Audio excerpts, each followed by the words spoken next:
A lone German fighter pilot circles a crippled American aircraft. He's already emptied his cannons.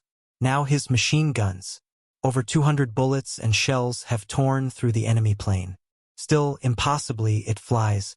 He pulls alongside, stares at the wreckage in disbelief, then does something extraordinary. He salutes and flies away. The year is 1943, and this moment marks the beginning of the end for German air superiority. Picture this. June 1943, somewhere over France. Second Lieutenant Robert Johnson sits trapped in a dying aircraft at 27,000 feet. His canopy won't open. Oil covers his windscreen. Blood runs from shrapnel wounds. The engine shakes violently. Through the blur, he sees a German fighter positioning for another attack run.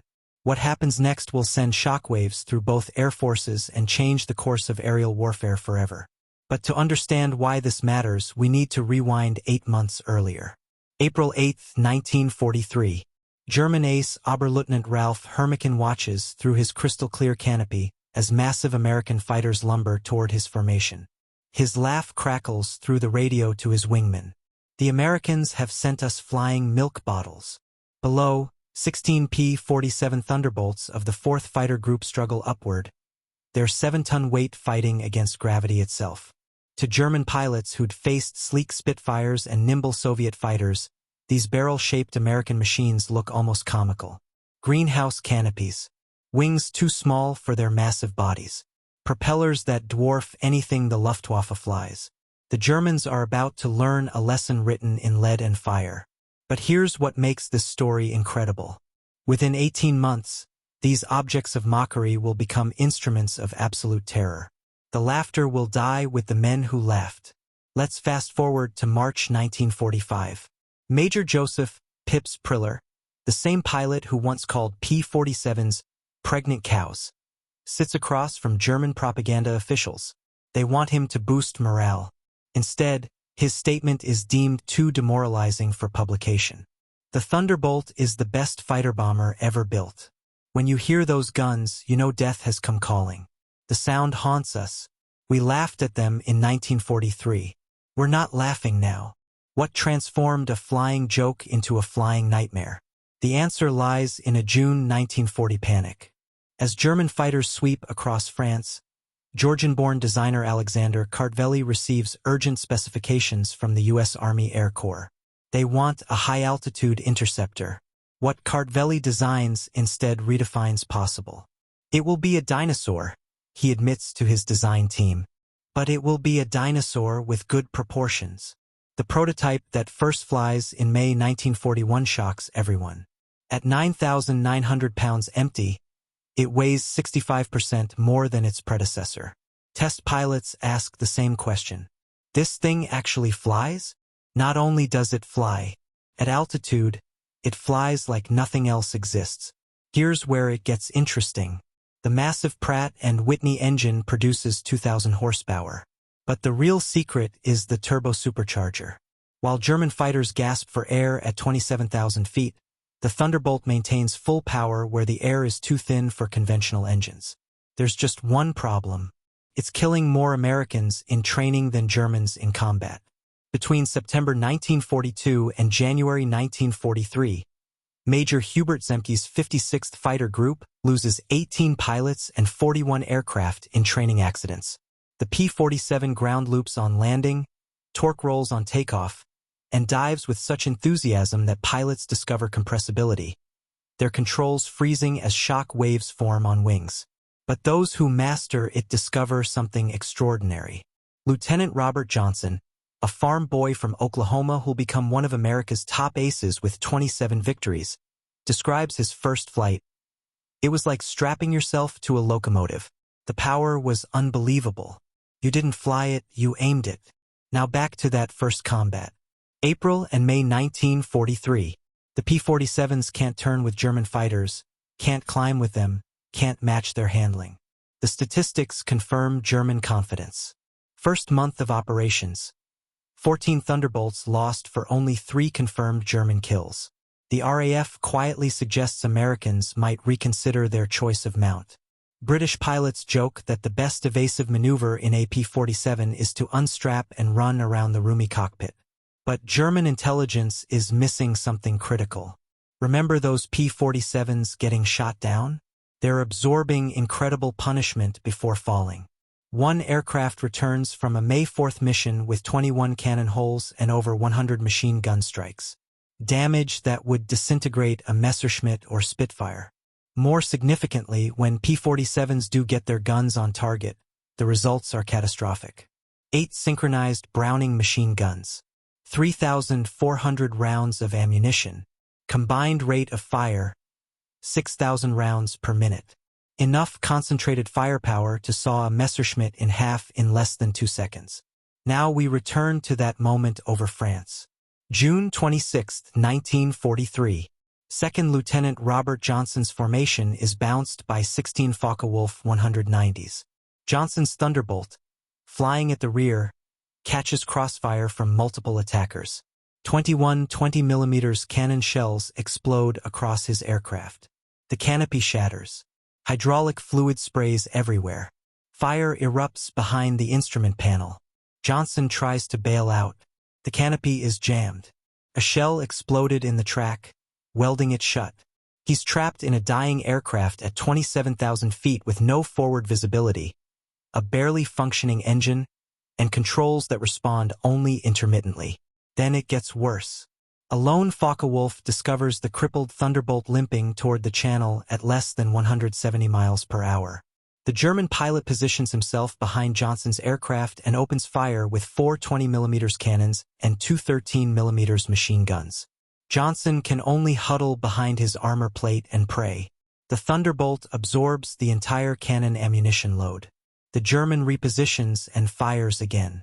Still, it flies. He pulls alongside, staring in disbelief at the flying wreck. Johnson can see his face clearly. Young, blonde.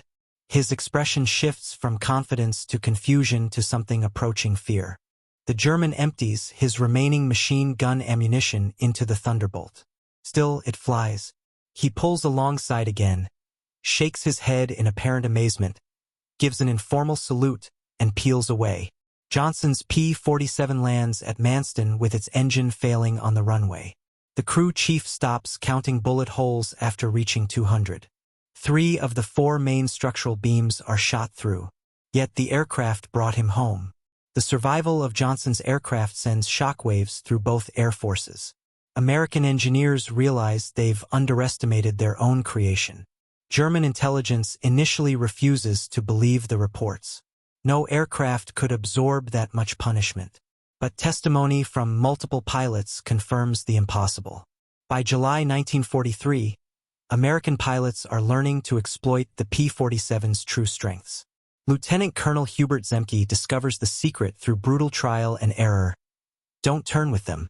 Don't climb with them at low altitude. Use your weight. Use your power. Use your guns. The Thunderbolt's massive weight becomes a weapon.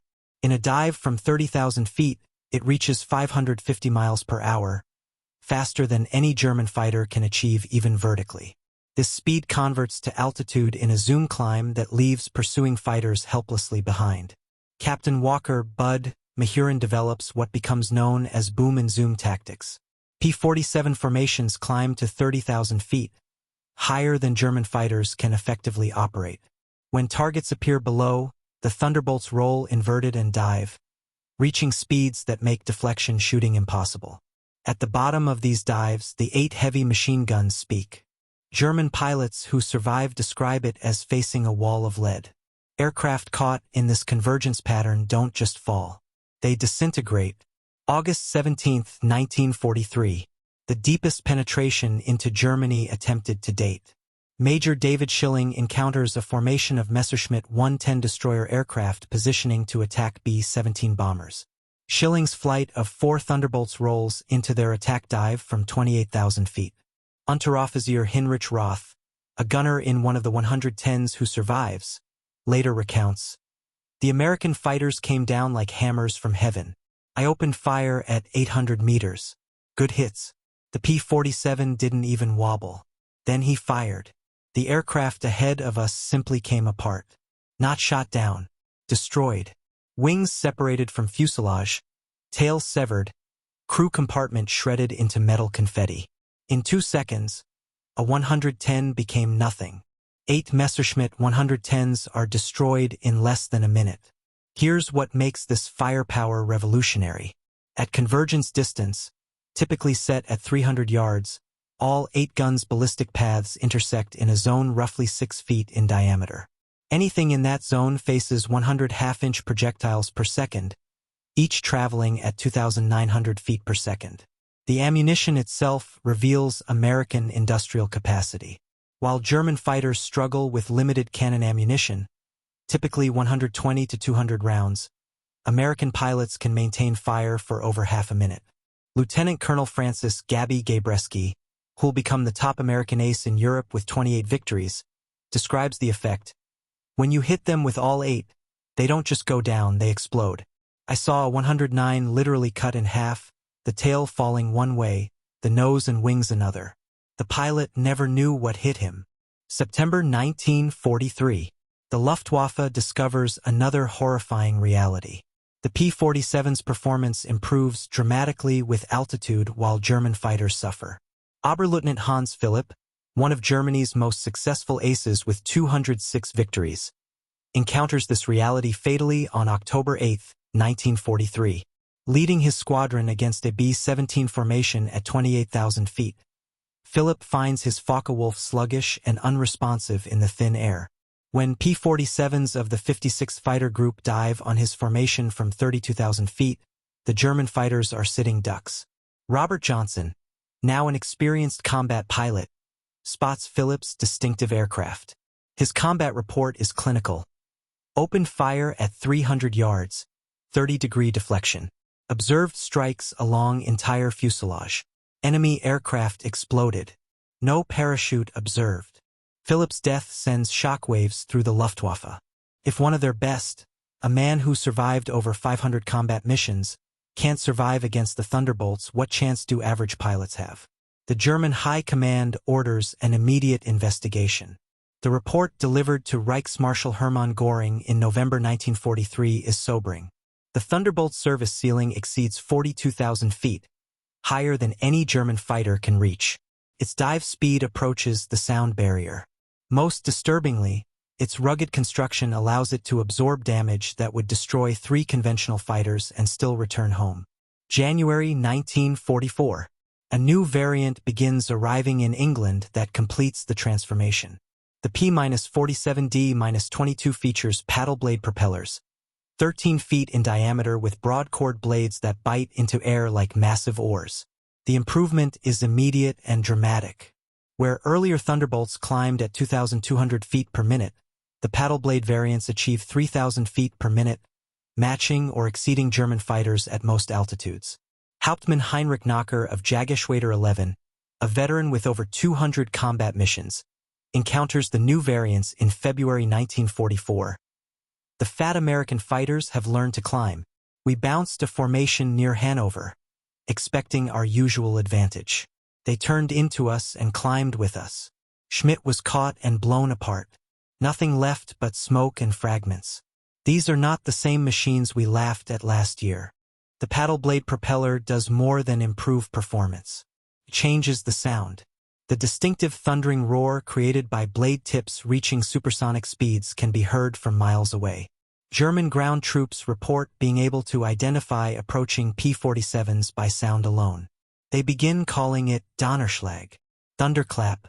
By March 1944, P-47s equipped with external fuel tanks can escort bombers deep into Germany. The Luftwaffe's response is to concentrate on the bombers. But this requires flying through the P-47 escort screen, an increasingly suicidal proposition. Major Gerhard Barkhorn, one of Germany's top aces with 275 victories, mostly on the Eastern Front, survives an encounter with P-47s on March 6, 1944 that leaves him badly wounded. We saw them above us, fat silhouettes against the sun. Someone laughed and said, "Here come the flying pigs." Nobody was laughing 30 seconds later. They came down like an avalanche. The first pass destroyed 3 of our fighters. Just gone. Their guns didn't fire in bursts like ours. They poured out solid streams of fire. As more P-51 Mustangs arrive for long-range escort in spring 1944, P-47 units increasingly focus on ground attack. This transition will make them the most feared aircraft in the German arsenal. April 1944. The Allies prepare for the invasion of France.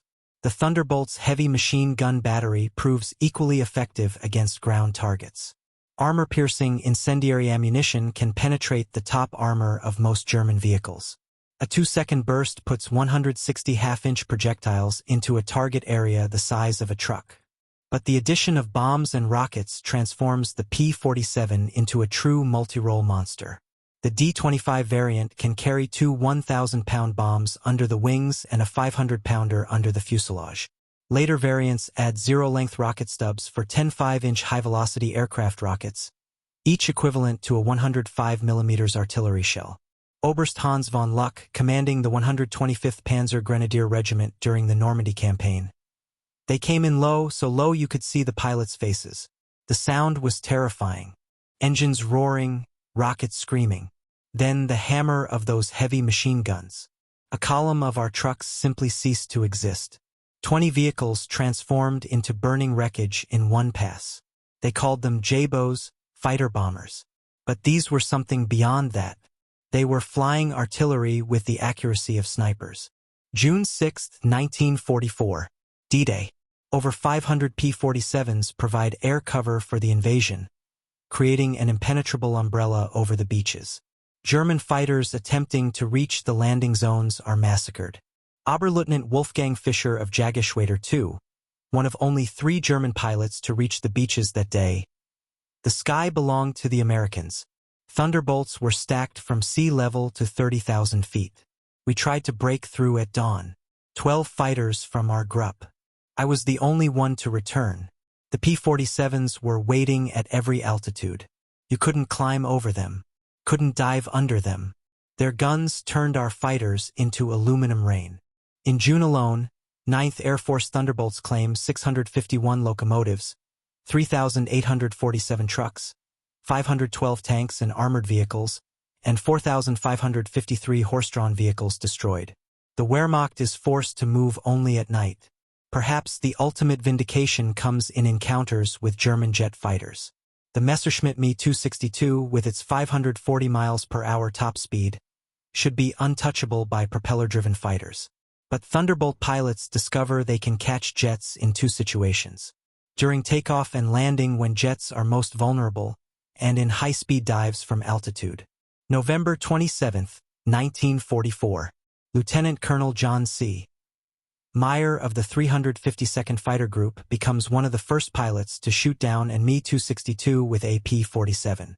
Diving from 28,000 feet, Meyer's Thunderbolt reaches speeds approaching 500 miles per hour, fast enough to catch the jet in level flight.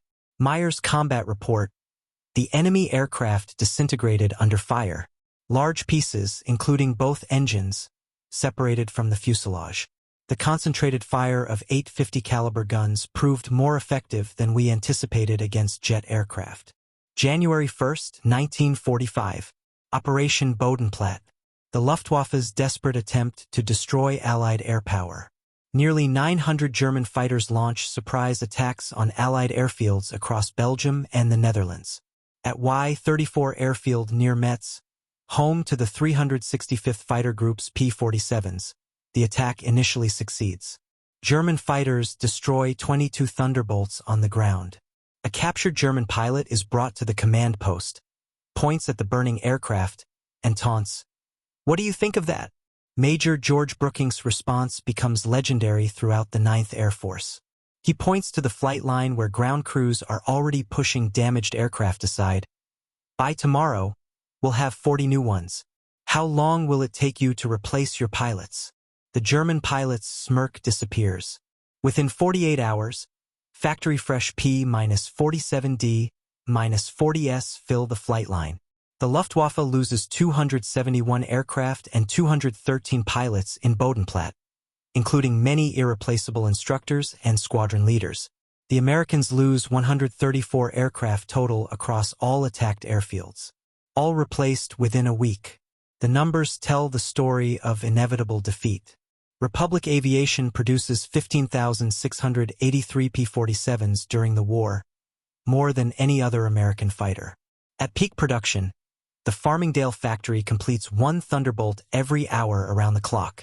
Each P-47D requires 65,000 individual parts, 8 miles of electrical wiring, 2,000 pounds of aluminum, and 300 pounds of rubber.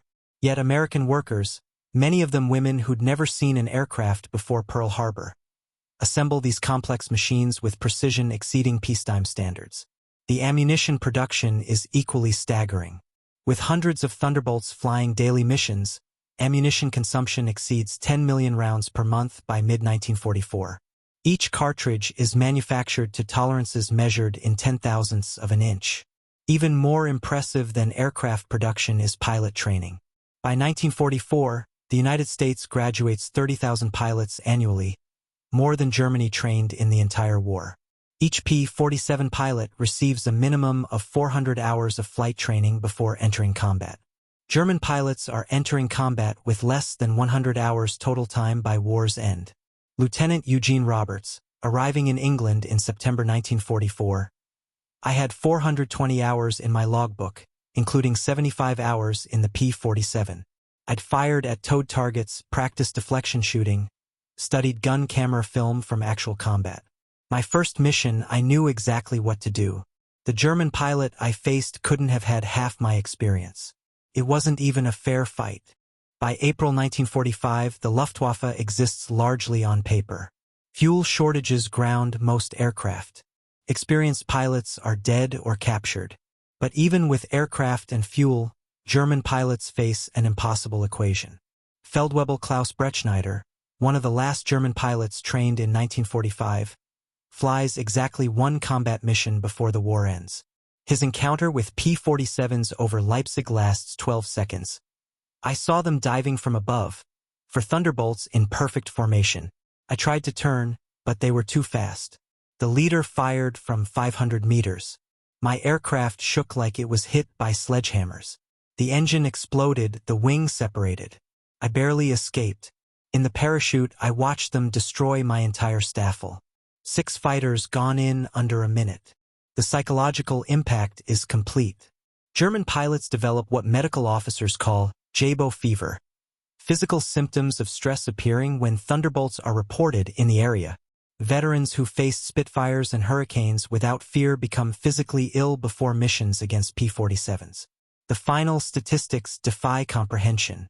In Europe, 3,752 German aircraft destroyed in aerial combat.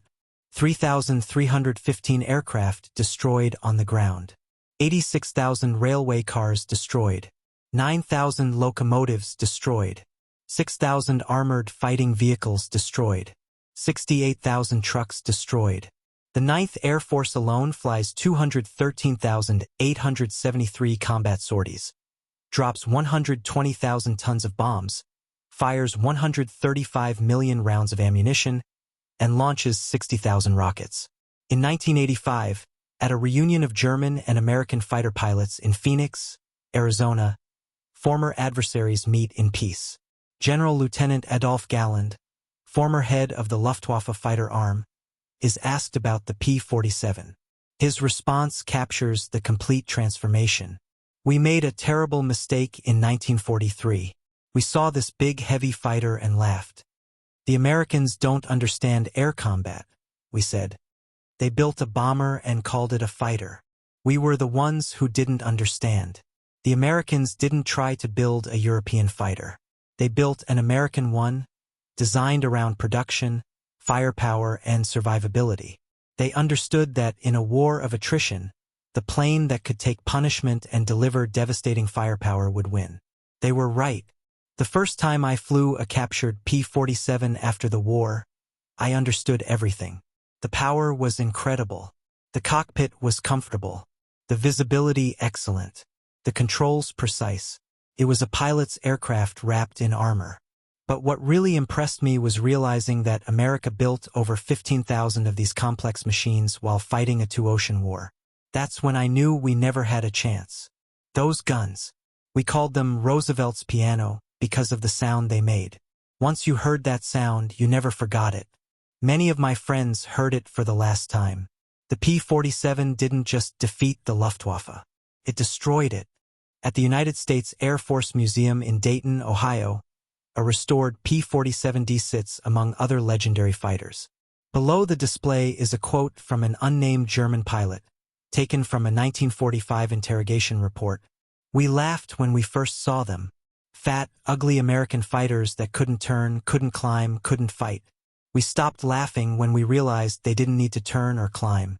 They just pointed those guns at you and you ceased to exist." The laughter died with our comrades. The P-47 Thunderbolt entered combat as an object of derision and ended the war as an instrument of annihilation. In between, 8 synchronized Browning machine guns rewrote the rules of aerial warfare and buried the Luftwaffe under an avalanche of lead. German pilots laughed at the ungainly American fighter in April 1943. By May 1945, there were no German pilots left to laugh. The thunder had spoken, and the sky belonged to America.